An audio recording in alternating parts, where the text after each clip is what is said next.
네, 여러분 안녕하십니까. CS 2023에 참석하고 계신데 오늘은 현장에서 진행하는 전문가 자담회를 여러분들과 함께 진행을 해 보려고 합니다. 오늘 두 분의 패널 모셨는데요. 제 왼쪽으로 지금 University of Nevada at Reno, UNR에서 지금 저널리즘 스쿨의 부학장을 맡고 계시는 윤기용 교수님 나와 계십니다. 네. 그리고 그 다음으로는 굉장히 어떻게 보면 우리나라의 미디어 전문 기자들이 많은데요. 특히 미국 시장에 아주 정통한 미디어 전문 기자로 유명하신 분입니다. 예, 우리 한정원 기자님 또 나와 계십니다. 반갑습니다. 자, 어떻게 좀 어제 그제 여러 가지 현장도 좀 둘러보셨는데 특히 어제는 또 저희와 같이 하루 종일 행사장 그 비좁은 길을 뚫고 다니느라고 고생 많으셨는데 우리 한 기자님 오랜 기간 동안 또 기자로서 쭉 그 CS도 취재를 하셨잖아요.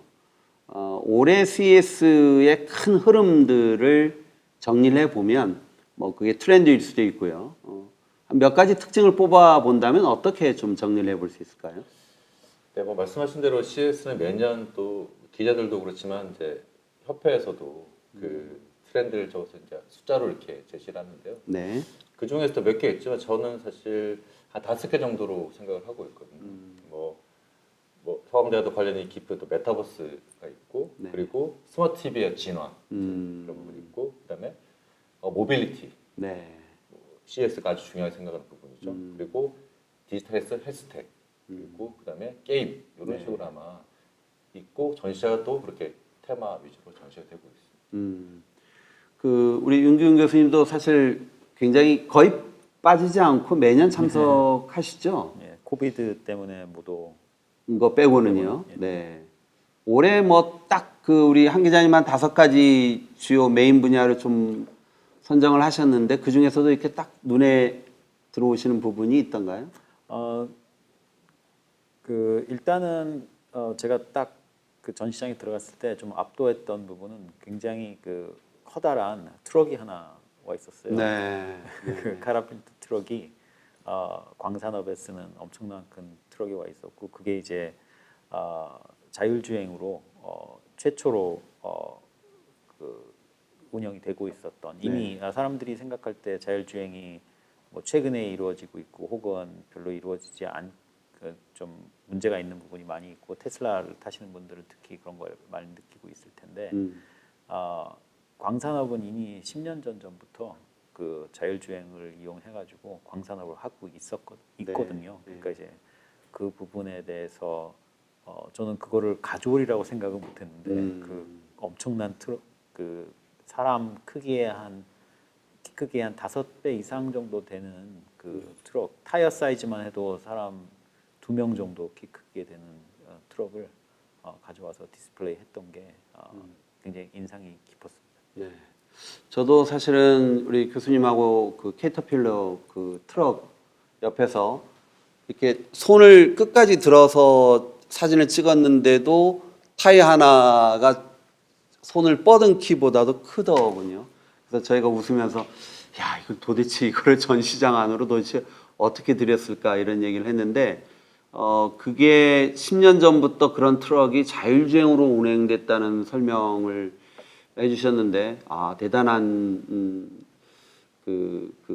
자율주행의 역사가 사실 굉장히 오래잖아요. 1980년대부터 소위 시작이 됐는데 오히려 그런 것들이 산업 현장에서 우리가 모르는 산업 현장에서 굉장히 빨리 채택이 됐다는 것이 상당히 놀랍고 그 캐터필러 옆에 존 디어라고 또 운동장 크기만한 또 농기구가 있잖아요. 또 유오브 네바다에 상당히 후원도 많이 하는 회사라고 들었는데.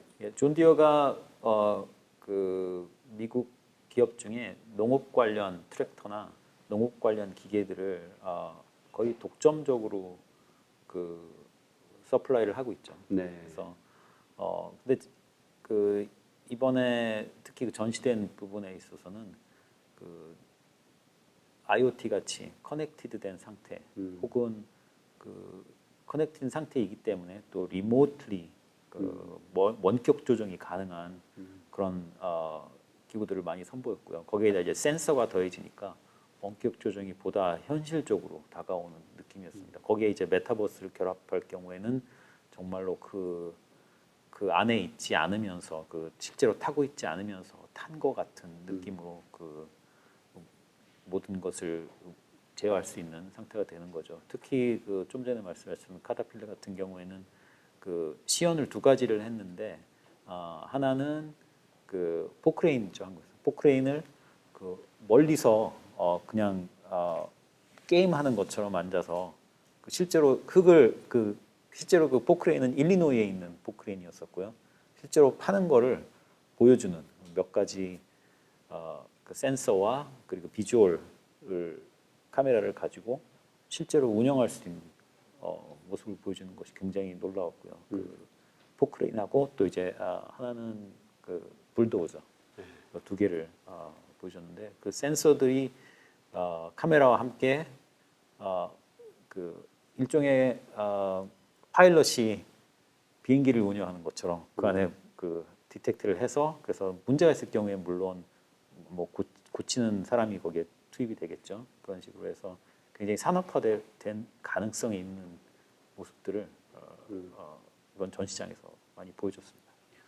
그냥 뭐 재밌는 상상이긴 한데 보통 우리가 뭐 포크레인, 불도저 이런 것들은 굉장히 거친 곳에서 뭐 이렇게 힘들게 일해야 된다고 생각을 하는데 이번에 보니까 아빠 오늘 출근하지 마. 그러면 그래? 그럼 아빠랑 비디오 볼까? 예, 비디오 틀어주고 옆에서 예, 포크레인, 불도저로 작업 다 하고 충분히 그 홈스테이에 그 어떤 작업을 할 수 있는 정도가 충분히 됐다. 그러니까 소위 아까 얘기했던 그 커넥티드의 개념, 5G로 커넥티드를 하게 되니까 사실 딜레이도 별로 크지 않는 상황이어서 거의 원격으로 웬만한 작업을 다 할 수 있는 그 커넥티드의 개념, 또 거기에 자율주행 개념, 그러니까 뭐 라이다, 레이더의 스테레오 비전 이런 센서들로 완전히 둘러싸여 있기 때문에 완벽한 자율주행이 또 이제 구현이 가능하게 되고 거기에 이제 전기도 굉장히 특징이었잖아요.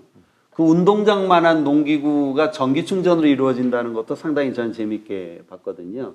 그래서 모빌리티의 중심이 그 스마트하다는 게 앞에 붙는데 거기에 이게 스마트하면은 보통 우리가 얘기하는 그런 뭐 인공지능 기반의 커넥티드된 개념들, 자율주행 개념들, 에너지 기반은 전기로 바뀐 것 이런 것들이 좀 공통적인 특징이 아닐까 싶어요. 한 기자님 어떻게 보셨는지? 네, 말씀하신 대로 존 디어가 뭐 자율주행 트랙터가 있는데 뭐 그런 것들 다 지속 가능한 비즈니스에서 그리고 이게 두 가지거든요. 그러니까 비즈니스도 지속 가능해야 되고 인간도 지속 가능해야 되고 사실 그래 두 가지를 위해서 하는데 거기 핵심이 말씀하신 AI와 그러니까 영어로 표현하면 이제 일렉트리피케이션인데 전기화. 그래서 모든 영역에 이 전기화가 이제 가능해지는 이런 시스템들이 나오는 게 있고 그게 캐터필러하고 존 디어가 있고 사실 그 브론즈윅이라는 그 요트 이제 배 만드는 보트 만드는 회사도 있어서 그 뒤에 네. 그 뒤에 사실 그 자율 보트잖아요. 네네. 거기도 전기 자율 보트를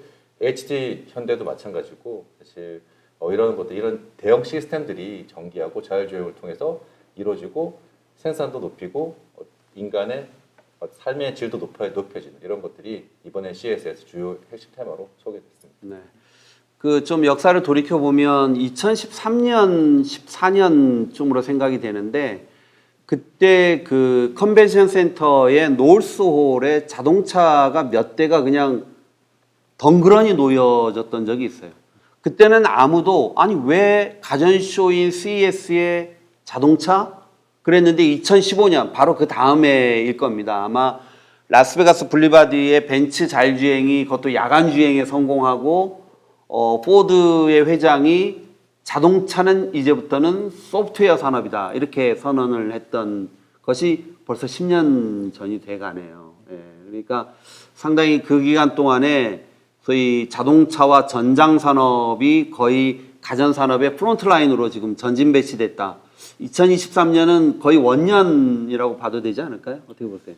네, 말씀하신 대로 그때부터 사실 이게 나가야 될 방향성이 어떻다. 우리가 원하는 전기차나 우리가 원하는 자율주행이 어떤 방식으로 했는데 그 10년 동안 계속 기술적으로 준비를 해온 것 같아요. 그런데 올해는 그거를 다 종합해서 이렇게 플랫폼으로 이제 구축을 했고요. 그 플랫폼을 도우는 게 AI하고 전기 이제 일렉트로닉인데 사실 말씀하셨듯이 그때는 벤츠가 주요였지만 이번엔 소니가 사실 사람들은 소니 부스에서 자동차를 보러 갔어요. 지난해도 사실 공개를 하긴 했는데 이게 조금 컨셉이라서 안에 뭐 이렇게 보기만 했었거든요. 근데 오늘 보면 일단은 디스플레이가 있고 특히 인상적이었던 건 소니 전기차에 그 다른 데도 전기차 업체들이 그쪽에 좀 많이 있어요. 근데 뭐 미국보다는 이제 다른 나라 터키 업체, 토그라는 업체도 있는데 그 앞에 헤드그릴 쪽에 이렇게 디스플레이가 거기에 이제 뭐 날씨도 나오고 하면서 전체적으로 엔터테인먼트 플랫폼 소니가 말한 듯이 이렇게 안에도 그렇고 이런 식으로 그러면 우리가 생각하는 전기차가 단순히 그냥 에너지 효율뿐만 아니라 나를 좀 즐겁게 하는 전기차가 될 수 있겠구나라는 생각이 이게 이번을 통해서 좀 들게 됐습니다. 맞습니다. 모빌리티의 진화의 개념은 더 이상 운송 수단에 그치지 않고 나만의 움직이는 공간이라는 어쨌든 우리를 둘러싸고 있는 플랫폼으로서 기능하게 되는 어떤 진화를 우리가 보게 된 것이 아닌가 이런 생각이 들고요. 윤 교수님, 이번에 제가 좀 재밌게 봤던 여러 가지 그 캐치프레이즈 뭐 이런 것들 중에 인더스트리얼, 그러니까 메타버스 앞에도 인더스트리얼을 붙이고요. AI 앞에도 인더스트리얼을 붙여요. 그러니까 이게 소위 산업이라는 개념은 제가 생각해 보면 벌써 한 7, 8년쯤 되나요? 제너럴 일렉트릭에서 인터넷 앞에 자기네가 인더스트리얼을 붙여서 인더스트리얼 인터넷, 그러니까 산업 인터넷이라고 하면서 빅데이터에 기반해서 뭐 에너지 효율성을 높인다든지 아니면 비행기 엔진의 안전성을 강화한다든지, 그래서 제너럴 일렉트릭이 자신들의 미래 비전을 우리는 산업 인터넷 최강 기업이다 이렇게 표현을 했던 적이 있는데, 이번에 보니까 그 비슷한 표현들이 여기저기 막 눈에 띄거든요. 이 산업 메타버스 또는 산업 AI 어떤 의미로 우리가 봐야 될까요? 뭐 이건 굉장히 중요한 말씀인데요. 왜냐하면은 메타버스에 대한 그 담론은 많이 있었고, 그리고 그 베이스가 되는 기술들을 많이 발전시켜야 된다는 얘기는 많이 있었잖아요. 근데 그것이 실제로 사람들이 많이 쓰게 하고, 여기 이제 어차피 여기는 컨슈머 일렉트로닉 쇼니까 그러려면은 결국 산업화가 되고 사람들이 많이 쓰게 되고, 그럼으로 인해서 이제 그 레비뉴가 늘어나고, 이제 그게 굉장히 중요한 단계인데, 그러기 위해서는 그 인터넷 연결된 메타버스는 굉장히 많은 부분들이 그 개념적인 측면을 떠나서 실제로 영어로 표현하면 온더 그라운드에서 워킹을 해야 되니까, 그러니까 실제 생활과 긴밀하게 밀접하게 연결돼서 돌아가야 된다 이런 의미죠. 그리고 사실은 그렇게 하려고 하면은 잠깐이라도 작동이 안 되는 부분이 있으면 안 되잖아요. 예를 들자면 사이버 시큐리티의 문제라든지 인터넷이 지금 전 시장에 여기서 시연을 하는데도 끊어져서 잘 안 되는 경우도 가끔 있고, 가끔 있는 게 아니라 좀 많이 있는 편이죠. 인터넷 사람들이 하도 많으니까 인터넷 상황이 좋지 않으니까 이제 그런 부분도 있고, 그리고 소프트웨어상의 글리치 혹은 헤드셋 같은 경우에는 굉장히 그 히트 에미션이 또 많이 되고 또 불편할 수도 있고 사람들이. 그리고 라스베가스가 지금은 덥지 않은데 또 더운데 혹은 추운 데서 구현할 경우에 그것이 잘 작동이 안 되는 경우도 있고 하니까 그런 부분들을 이제 센서를 통해서 디텍트하고, 그런 프로그램이 생길 때, 그런 문제가 생길 때 바로바로 그 문제를 해결해서 실제로 쓸 수 있게 만드는, 실제로 산업화된다는 얘기는 그런 모든 배리어들을 다 극복을 했을 때 진짜 사람들이 그 간편하게 쓸 수 있고, 지금 우리가 쓰는 핸드폰처럼 문제가 생기면은 어떻게 보면은 기계가 해결을 하고 기업이 해결을 하기도 하지만 사람들이 바로바로 프로그램 솔빙 할 수 있는 상태가 돼야지 산업화 된다니까, 될 수 있으니까 지금 그 앞에 산업화를 붙이는 얘기는 메타버스를 정말로 혹은 인터넷 커넥티드 디바이스를 정말로 산업화 시키는 데 있어서의 노력이 이번 CES에 그런 그 인더스트리얼이라는 단어로 나타나는 것이 아닌가 그렇게 생각됩니다. 좀 더 강조됐다 이렇게 볼 수 있고요. 자, 주제를 좀 바꿔서 이제 그 우리 한 기자님 특히 이제 미디어 쪽을 집중적으로 보시잖아요. 이번 CES 2023에서 미디어적인 관점에서 좀 아, 이것만은 반드시 좀 체킹하고 넘어가야 될 포인트다라고 생각되는 부분은 무엇일까요? 'Cause you